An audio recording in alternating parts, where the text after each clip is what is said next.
Assalamualaikum warahmatullahi wabarakatuh. Kami dari kelompok 1 mata kuliah Ekonomi Makro 1. Di sini kami akan mempresentasikan tugas yang telah kami laksanakan, yaitu mengenai survei pola konsumsi pedagang warung kopi.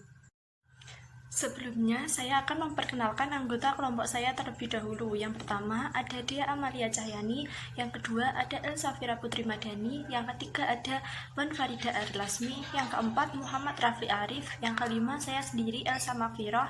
Yang keenam, Denis Nur Sudrajat. Yang ketujuh, Kristanti M. Pangaribuan. Dan yang kedelapan, ada Rama Hiki Satria. Baik, langsung saja kita simak. Manusia melakukan kegiatan menghabiskan barang dan jasa guna memenuhi kebutuhan. Kegiatan tersebut disebut dengan konsumsi. Konsumsi adalah suatu bentuk perilaku ekonomi yang asasi dalam kehidupan. Tinggi rendahnya konsumsi dapat dilihat dari titik tengah antara konsumsi yang dilakukan dengan tingkat tabungan yang disimpan. Makroekonomi berperan penting dalam menganalisis bagaimana setiap individu berperilaku dan memiliki pola konsumsi. Maka dari itu kami mengangkat judul pemaparan analisis wawancara pola konsumsi pedagang warung kopi, keliling, dan kedai sebelum COVID-19 dan sesudah COVID-19 dalam makalah ini. Rumusan masalah. Yang pertama, bagaimana pola konsumsi pedagang warung kopi antara yang memiliki tempat kedai dengan yang berkeliling. Yang kedua, bagaimana pola konsumsi pedagang warung kopi antara yang sebelum ada COVID-19 dengan sesudah ada COVID.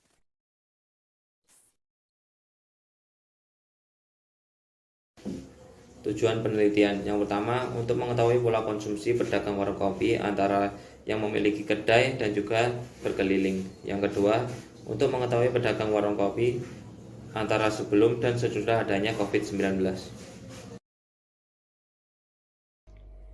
Teori konsumsi siklus hidup merupakan teori konsumsi yang dikembangkan oleh Franco Modigliani, Albert Ando, dan Richard Blumberg yang dikemukakan pada tahun 1950. Teori ini berpendapat bahwa kegiatan konsumsi adalah kegiatan seumur hidup. Menurut teori ini, tingkat pendapatan disposable berkaitan erat dengan usia seseorang selama siklus hidupnya. Model siklus hidup ini membagi perjalanan hidup manusia menjadi 3 periode, yaitu periode belum produktif, periode produktif, dan periode tidak produktif lagi. Selanjutnya ada teori pendapatan relatif atau relative income hypothesis. Teori pendapatan relatif ini merupakan teori yang dikembangkan oleh James Duesenberry. Teori ini diungkapkan pada tahun 1949. Inti dari teori konsumsi pendapatan relatif ini adalah tingkat konsumsi masyarakat dipengaruhi oleh tingkat pendapatan disposable di masa yang lalu, terutama tingkat pendapatan tertinggi yang pernah dicapai, karena pola konsumsi saat ini masih dipengaruhi oleh pola konsumsi yang lalu. Teori pendapatan permanen atau biasa disebut permanent income hypothesis. Teori ini diajukan oleh Milton Friedman pada tahun 1957. Teori ini menyatakan bahwa tingkat konsumsi memiliki hubungan proporsional dengan pendapatan permanen. Nah, pendapatan permanen itu sendiri adalah tingkat pendapatan rata-rata yang diekspektasi atau diharapkan dalam jangka panjang.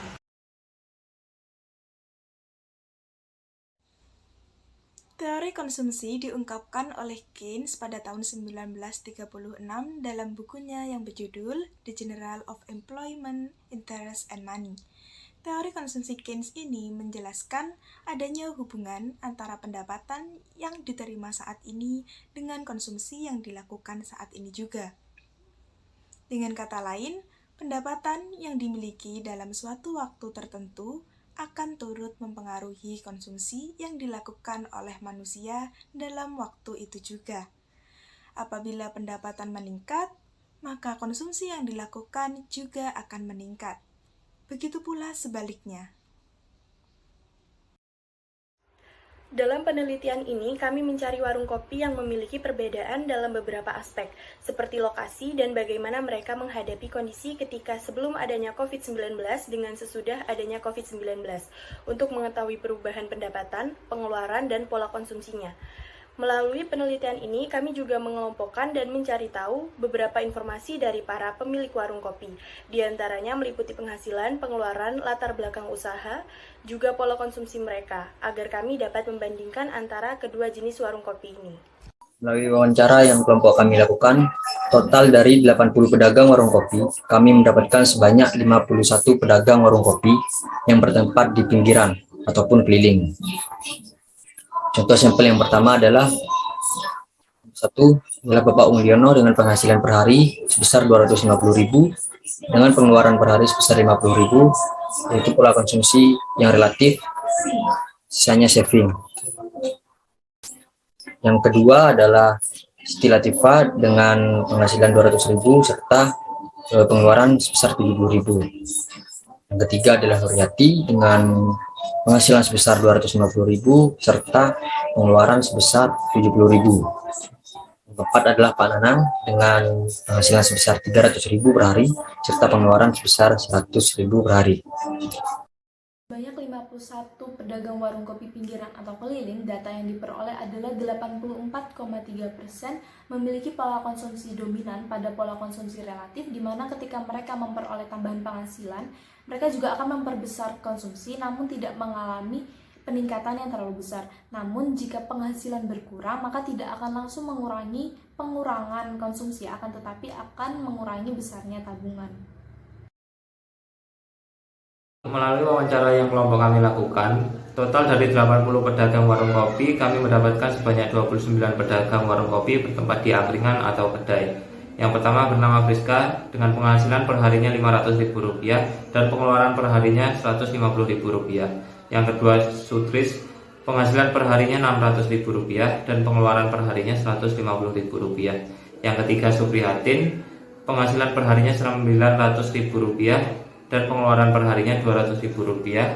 Yang keempat Wahyudi, penghasilan perharinya Rp1.500.000 dan pengeluaran perharinya Rp200.000. 29 pedagang warung kopi bertempat di angkringan atau kedai. Data yang diperoleh adalah 58,6% responden memiliki pola konsumsi yang dominan pada pola konsumsi yang berhubungan antara pendapatan yang diterima saat ini dengan konsumsi yang dilakukan saat ini juga.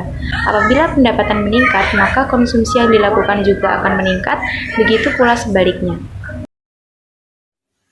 Pola konsumsi para responden saat sebelum adanya COVID-19 dan sesudah adanya COVID-19 antara pedagang warung kopi keliling dengan pedagang warung kopi yang bertempat di kedai atau angkringan sama seperti pembahasan sebelumnya, bahwa pedagang warung kopi keliling cenderung menerapkan pola konsumsi relatif, di mana ketika mereka memperoleh tambahan penghasilan, maka mereka akan meningkatkan konsumsi.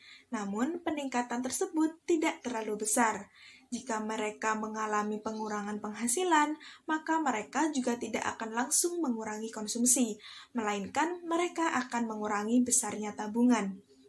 Untuk pedagang warung kopi yang bertempat di kedai atau angkringan, mereka dominan dengan pola konsumsi yang berhubungan dengan penghasilan saat ini dan juga pola konsumsi yang diterapkan saat ini juga. Jika mereka mengalami tambahan penghasilan, maka mereka akan meningkatkan konsumsi. Dan jika mereka mengalami pengurangan penghasilan, maka mereka juga akan langsung mengurangi konsumsi.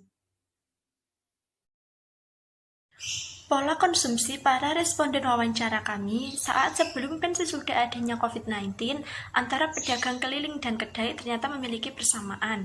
Persamaannya terletak pada penghasilan dan pengeluaran mereka yang mengalami penurunan sekitar 5-50%. Jadi, baik itu warung kopi keliling maupun kedai, ketika adanya COVID-19 sudah pasti pengeluaran dan penghasilan mereka juga sama-sama menurun.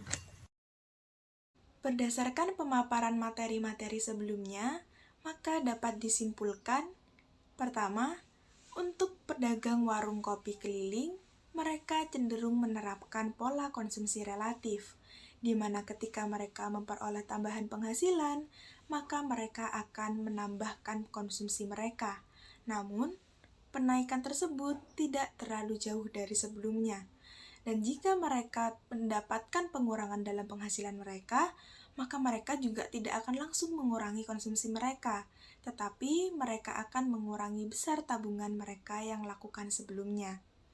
Kedua, untuk pedagang warung kopi kedai atau angkringan, mereka cenderung menerapkan pola konsumsi yang berhubungan dengan pendapatan saat ini dengan konsumsi yang dilakukan saat ini juga.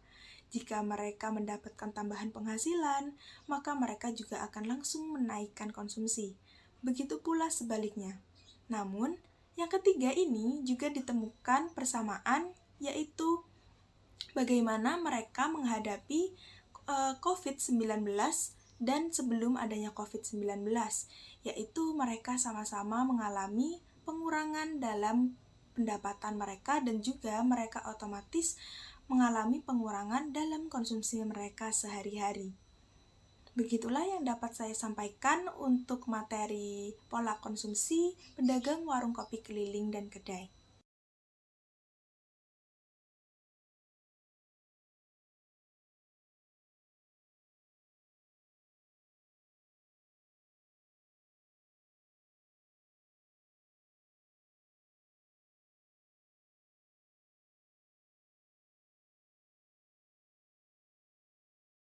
Sekian video presentasi dari kelompok kami yang membahas tentang pola konsumsi pedagang warung kopi.